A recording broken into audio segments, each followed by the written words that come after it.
ನಮಸ್ಕಾರ ಸ್ನೇಹಿತರೆ, national TV ಅರ್ಪಿಸುವ ಬಿಗ್ ಬಾಸ್ ಅಪ್ಡೇಟ್ ವಿಶೇಷ ಸೆಗ್ಮೆಂಟ್ಗೆ ಸ್ವಾಗತ. ನಾನು ಸುಜಯ್ ರಾಜ್. ಸ್ನೇಹಿತರೆ, ನಿನ್ನೆ ಎಪಿಸೋಡ್ನಲ್ಲಿ ಕೇವಲ ನಾಮಿನೇಷನ್ ಪ್ರಕ್ರಿಯೆಯನ್ನೇ ಪ್ರಮುಖವಾಗಿ ತೋರಿಸಲಾಯಿತು ಅಂತಾನೆ ಹೇಳ್ಬೋದು. ಫಸ್ಟ್ ತುಕಾಲಿ ಸಂತೋಷ್ ಅವರು ಬಂದ್ರು, ಹನುಮಂತ ಮತ್ತು ಧನರಾಜ್ ಅವರಿಗೆ ನಾಮಿನೇಟ್ ಮಾಡ್ಲಿಕ್ಕೆ ಅವಕಾಶ ಕೊಟ್ಟರು. ಹನುಮಂತ ಅವರು ರಜತ್ ಮತ್ತು ತ್ರಿವಿಕ್ರಮ್ ಅವರನ್ನ ನಾಮಿನೇಟ್ ಮಾಡಿದ್ರು.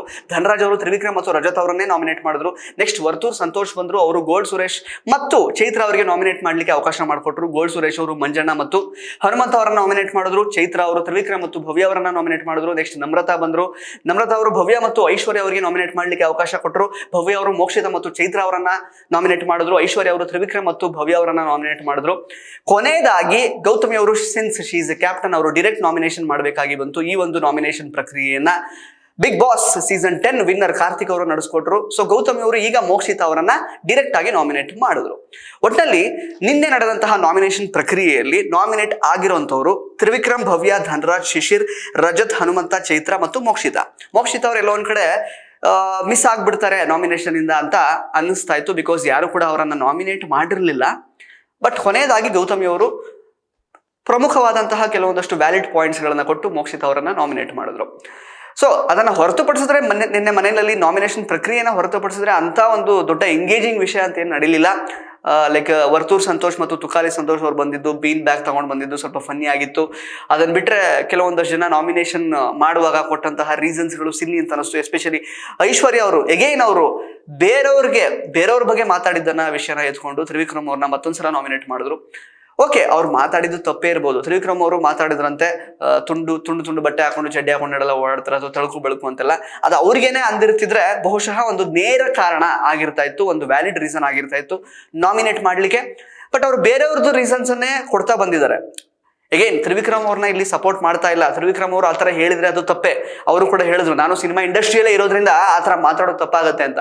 ಬಟ್ ಐಶ್ವರ್ಯ ಅವರು ಪ್ರತಿ ಬಾರಿ ತಮಗಾಗಿರುವಂತಹ ಒಂದು ಎಕ್ಸ್ಪೀರಿಯನ್ಸ್ ಇಂದ ನಾಮಿನೇಟ್ ಮಾಡಿದೇನೆ ಬೇರೆಯವ್ರು ಯಾವ ರೀತಿ ಟ್ರೀಟ್ ಮಾಡ್ತಾ ಇದಾರೋ, ಬೇರೆಯವ್ರ ಜೊತೆಗೆ ಆಗಿದ್ದ ಜಗಳನೋ ಅದನ್ನೆಲ್ಲ ತಗೊಂಡು ಅವರು ನಾಮಿನೇಟ್ ಮಾಡ್ತಿದ್ದಾರೆ. ಅದು ಸರಿಯಲ್ಲ ಅಂತ ಅನ್ಸುತ್ತೆ.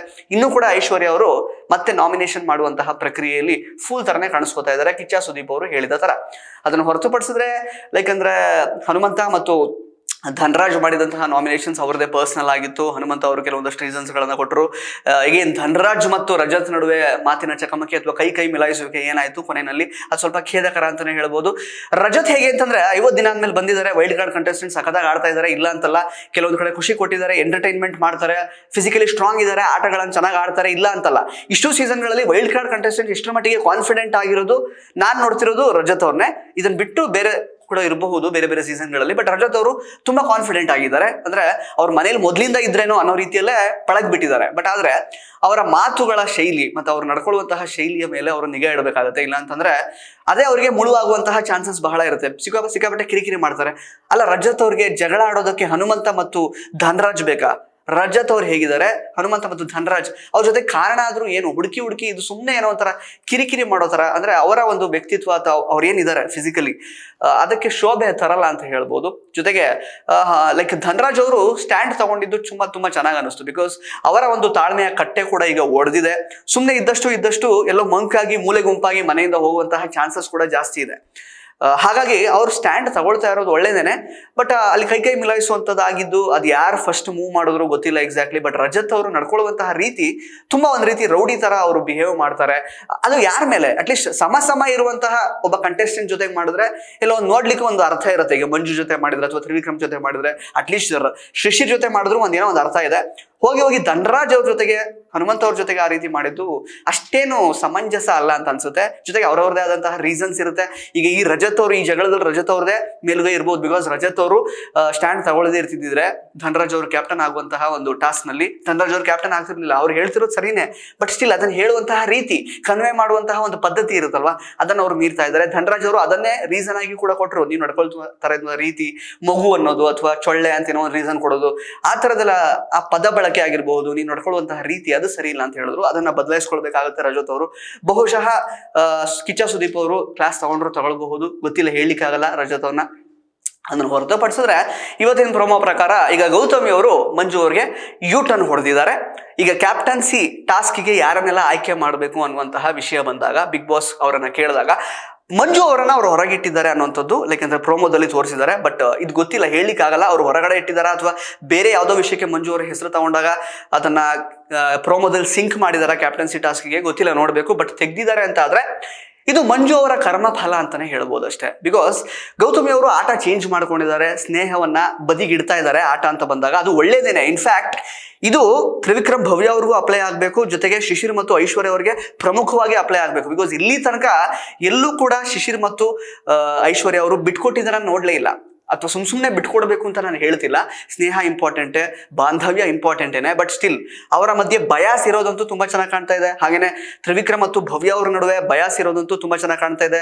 ಅವ್ರಿಗೆ ಅವರು ಬ್ಯಾಕ್ ಮಾಡ್ಕೊಳ್ತಾರೆ, ಸಪೋರ್ಟ್ ಮಾಡ್ಕೊಳ್ತಾರೆ ಯಾವುದೇ ಪರಿಸ್ಥಿತಿ ಬಂದ್ರು. ಬಟ್ ಅಟ್ಲೀಸ್ಟ್ ಮಂಜು, ಮೋಕ್ಷಿತಾ, ಈ ಗೌತಮಿ ನಡುವೆ ಒಂದು ಸ್ವಲ್ಪ ಏನಾದ್ರೂ ಒಂದು ಮಾತಿನ ಚಕಮಕಿ, ಒಂದು ವೈರುಧ್ಯಗಳಂತೂ ಕಾಣ್ತಾ ಇದೆ. ಅಟ್ಲೀಸ್ಟ್ ನಾವು ಆಟ ಆಡ್ಬೇಕಿಲ್ಲಿ. ಗೌತಮಿ ಅವರು ಕೂಡ ಹೇಳಿದ್ರು, ಇಲ್ಲ ಆಟ ಅಂತ ಬಂದಾಗ ನಾನು ನಿಮ್ಮನ್ನ ಕನ್ಸಿಡರ್ ಮಾಡಲ್ಲ ಇನ್ಮೇಲಿಂದ ಅಂತ. ಅಟ್ಲೀಸ್ಟ್ ಲಾಸ್ಟ್ ವೀಕ್ ನಡೆದಂತಹ ಕಿಚ್ಚನ ಪಂಚಾಯಿತಿ ಮತ್ತು super Sunday with Sudeep episode ಆದ ನಂತರ ಅವರಿಗೆ ಜ್ಞಾನೋದಯ ಆಗಿದೆ, which is very important for this game. Gautami ಅವರು ಬದಲಾಗ್ತಾ ಇರೋದು, ಗೌತಮಿ ಅವರು ಮಂಜುವಿಂದ ದೂರ ಸರಿತಾ ಇರೋದು ಆಟದ ವಿಷಯಕ್ಕೆ ಅದು ಒಳ್ಳೇದೇನೆ. ಸ್ನೇಹವನ್ನ ಆಚೆ ಇಡಬೇಕು, ಇದು ಮೊದಲೇ ಬರ್ಬೇಕಾಗಿತ್ತು ಅವ್ರಿಗೆ. ಬಟ್ ಆದ್ರೆ ಲಾಸ್ಟ್ ವೀಕ್ ಹಂಗ್ ನೋಡಕ್ ಹೋದ್ರೆ ಗೌತಮಿ ಅವರು ನಾಮಿನೇಷನ್ ಇಂದ ಸೇಫ್ ಆಗಿರೋದೇ, ಇನ್ಫ್ಯಾಕ್ಟ್ ಕ್ಯಾಪ್ಟನ್ ಆಗಿರೋದೇ. ಈಗ ಮಂಜು ಅವರು ಕ್ಯಾಪ್ಟನ್ ಆಗಿದ್ದಾಗ ಗೌತಮಿ ಅವರು ನಾಮಿನೇಟ್ ಆಗದೇ ಇದ್ದದಕ್ಕೆ ಕಾರಣ ಮಂಜು ಅವರು. ಹಾಗೇನೆ ಕ್ಯಾಪ್ಟನ್ಸಿ ಟಾಸ್ಕ್ಗೆ ಆಯ್ಕೆ ಆಗೋದಕ್ಕೆ ಎಲ್ಲೋ ಒಂದ್ ರೀತಿಯಲ್ಲಿ ಮಂಜು ಅವರ ಕಾಂಟ್ರಿಬ್ಯೂಷನ್ ಇದ್ದೇ ಇದೆ ಗೌತಮಿ ಅವರು ಕ್ಯಾಪ್ಟನ್ ಆಗೋದಕ್ಕೆ. ಸೊ ಅದನ್ನ ಮನಸ್ಸಲ್ಲಿ ಇಟ್ಕೊಂಡು ಯು ಫರ್ಗೆಟ್ ದ ಫ್ರೆಂಡ್ಶಿಪ್ ಬೇಕಾಗಿಲ್ಲ.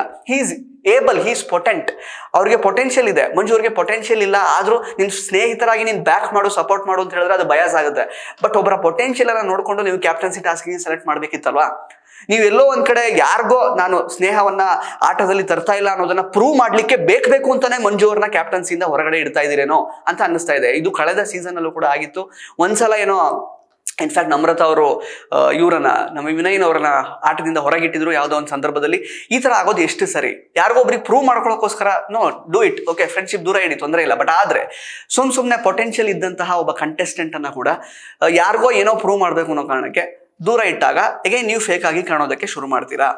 ಸೊ ಇಲ್ಲಿ ಎಲ್ಲರೂ ಕೂಡ ಇದ್ರ ಜೊತೆಗೆ ಈ ಮಂಜು ಮತ್ತೆ ಗೌತಮಿ ಅವರ ಸ್ನೇಹ ಏನು ಒಡಿತಾ ಇದೆಯಲ್ಲ, ಇದು ಒಳ್ಳೇದೇ. For the game it is good. ಎಲ್ಲರೂ ಇಂಡಿವಿಜುವಲ್ ಆಗಿ ಆಡ್ಬೇಕು, ಅವಾಗಲೇ ನೋಡುಗರಿಗೂ ಕೂಡ ಒಂದ್ ರೀತಿ ಎಂಗೇಜಿಂಗ್ ಅಥವಾ ಎಂಟರ್ಟೈನಿಂಗ್ ಅಂತ ಅನ್ಸುತ್ತೆ ಬಿಗ್ ಬಾಸ್ ನೋಡುವಾಗ. ಇಲ್ಲ ಒಬ್ರಿಗೊಬ್ಬರು ಫೇವರಿಸಮ್ ಮಾಡ್ಕೊಂಡು ಆಡುವಾಗ ನಮಗೂ ನೋಡ್ಲಿಕ್ಕೆ ಬೇಜಾರೆ.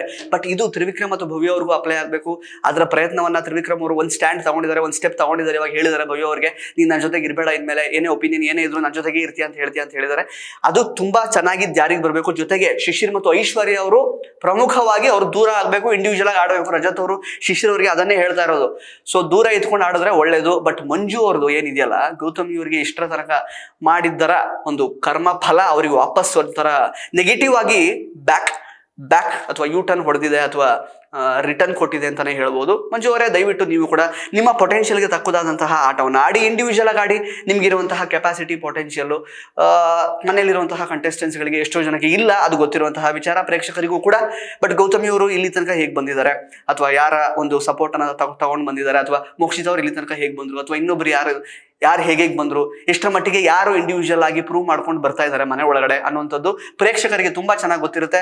ಆ ನಿಟ್ಟಿನಲ್ಲಿ ನೋಡೋದಾದ್ರೆ ಮಂಜು ಎಷ್ಟರ ಮಟ್ಟಿಗೆ ಪೊಟೆನ್ಷಿಯಲ್ ಇದೆ, ಎಷ್ಟು ಮಟ್ಟಿಗೆ ಪೊಟೆಂಟ್ ಅನ್ನೋದು ಪ್ರೇಕ್ಷಕರಿಗೂ ಗೊತ್ತಿರುತ್ತೆ. ದಯವಿಟ್ಟು ನೀವು ಮಾಡ್ತಾ ಇರುವಂತಹ ಒಂದು ಸಪೋರ್ಟಿವ್ ಅಥವಾ ಫೇವರಿಸಮ್ ಬಿಹೇವಿಯರ್ನಿಂದ ಆಚೆ ಬನ್ನಿ.